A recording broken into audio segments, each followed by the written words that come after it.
आप सभी को राधे राधे। आप देख रहे हैं मीनाक्षी गोयल लड्डू गोपाल भक्ति चैनल। यह कथा है सच्ची भक्ति की। यह कथा है उस प्रेम की जहाँ भगवान अपने भक्तों के लिए भगवान नहीं रहते, सेवक भी बन जाते हैं। जहाँ भक्ति दिखावा नहीं होती, जहाँ भगवान को पुकारा नहीं जाता, बस महसूस किया जाता है। यह कहानी हमें सिखाती है कि अगर भक्ति सच्ची हो तो भगवान को भी झुकना पड़ता है। भगवान स्वयं भी भक्त के सामने प्रकट हो जाते हैं। बहुत समय पहले की बात है। एक छोटे से गांव में भक्त त्रिलोचन दास नाम का एक साधारण मनुष्य रहता था। ना कोई बड़ा घर, ना धन, ना दौलत, ना कोई प्रसिद्धि, लेकिन उसके पास जो था वह अनमोल था, अटूट भक्ति और निश्चल प्रेम। त्रिलोचन दास का दिन सूरज उगने से पहले शुरू हो जाता था। वह सबसे पहले स्नान करता, फिर अपने छोटे से मंदिर में जाकर ठाकुर जी की मूर्ति के सामने बैठ जाता। वह घंटों तो नहीं, लेकिन जितनी भी करता था दिल से पूजा किया करता था। ना उसे बड़े मंत्र आते थे और ना ही कोई दिखावा।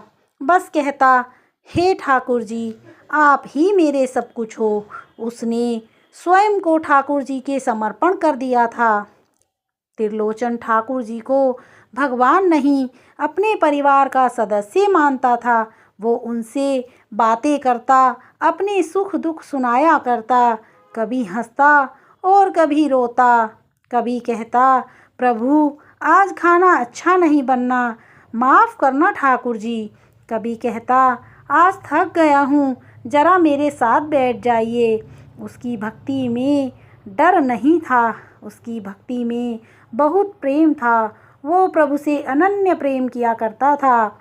लेकिन कहते हैं ना, जब समय बदलता है तो पता नहीं चलता कष्ट कहाँ से आने लगते हैं।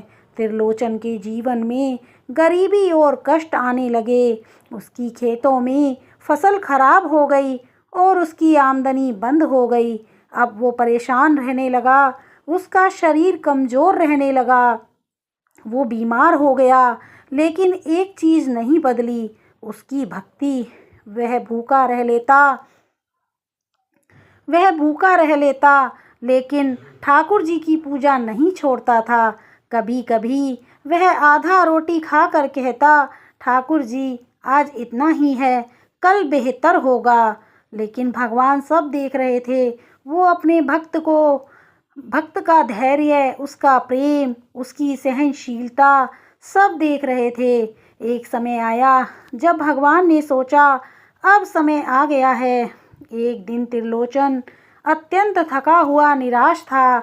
उसके पास बहुत काम था, लेकिन वो बीमार होने के कारण उसमें शक्ति बहुत कम थी। वो ठाकुर जी के सामने बैठकर बोला, हे प्रभु, आज मेरा शरीर साथ नहीं दे रहा, लेकिन मन अभी भी आपका ही है। उसकी आंखों से अविरल आंसू बहने लगे। लेकिन ये क्या, अचानक से मंदिर में एक दिव्य प्रकाश फैला। त्रिलोचन की आंखें खुली। उसने देखा ठाकुर जी साक्षात उसके सामने खड़े हैं। लेकिन यह भगवान का वैभव रूप नहीं था, यह तो एक साधारण मजदूर जैसा रूप था। भगवान बोले, त्रिलोचन आज से मैं तुम्हारे साथ काम करूँगा। त्रिलोचन घबरा गया, नहीं प्रभु, यह तो पाप है। मैं ऐसा कैसे कर सकता हूँ कि आपसे काम कराऊँ, ये तो घोर पाप हो जाएगा। भगवान मुस्कुराए, जहाँ भक्ति सच्ची हो वहाँ सेवा पाप नहीं होती। अगले दिन से ठाकुर जी त्रिलोचन के साथ काम करने लगे।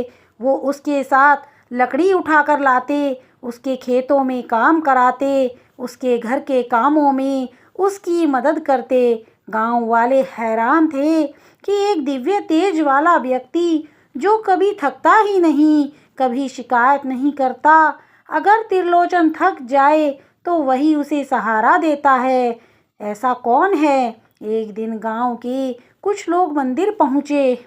उन्होंने देखा जिस मूर्ति की वे पूजा किया करते थे वह मूर्ति वहाँ है ही नहीं। और उसी समय उन्होंने उस दिव्य व्यक्ति को पहचान लिया। वे सब समझ गए कि स्वयं भगवान हैं जो त्रिलोचन दास की मदद करते हैं। सबने रोते हुए चरण पकड़ लिए। भगवान बोले, जिस भक्त ने मुझे कभी अपने से अलग नहीं माना, मैं उसे कैसे छोड़ सकता हूँ। जहाँ भक्ति सच्ची होती है वहाँ भगवान को काम करना ही पड़ता है। अपने भक्त के लिए मैं सदैव खड़ा रहता हूँ। और ये कहकर भगवान अंतर्ध्यान हो गए। तो इस कथा से हमें यह सीख मिलती है कि भगवान दिखावे से नहीं, दिल से प्रसन्न होते हैं। सच्ची भक्ति में डर नहीं, प्रेम होता है। जहाँ भक्त पूरी तरह समर्पित हो जाता है तो भगवान भी स्वयं उसके जीवन का भार उठा लेते हैं। जय हो श्री कृष्ण भगवान की। राधे राधे।